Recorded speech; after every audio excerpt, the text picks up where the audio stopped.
Des nouvelles informations concernant l'accident de Pierre Palmade viennent de tomber. Selon les informations du Parisien, confirmées par Le Figaro, l'humoriste de 54 ans était positif à la cocaïne et aux médicaments de substitution. L'horreur se poursuit. Victime d'un terrible accident de voiture sur la D372, Seine-et-Marne, dont il serait responsable, Pierre Palmade a été héliporté, entre la vie et la mort, aux urgences Bicêtre, au Kremlin Bicêtre. Ce vendredi 10 février 2023, comme l'annonçait en premier le journal du dimanche, le comédien et réalisateur de 54 ans aurait en effet percuté de plein fouet, avec sa Peugeot 3008, une autre voiture, une Renault Mégane. Dans celle-ci, se trouvait une femme enceinte, son frère et son fils de 6 ans, tous se retrouvaient dans un état grave et au pronostic vital engagé.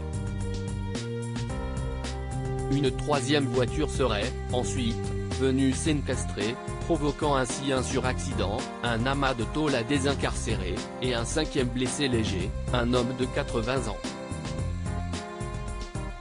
Comme l'humoriste qui, lui, semblerait être sorti d'affaire selon ses proches, la femme enceinte a donc été héliportée aux urgences, mais son bébé de 6 mois et demi n'a pas survécu.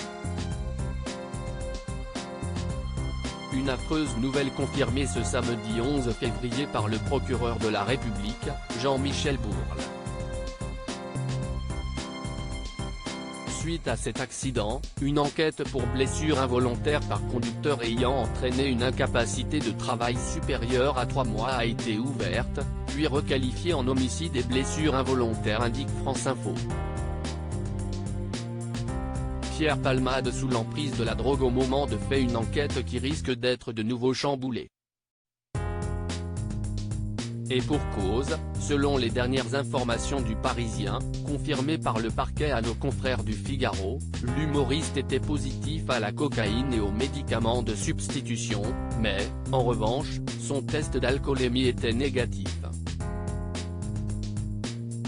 Des analyses complémentaires viennent d'établir que la prise de cocaïne était récente.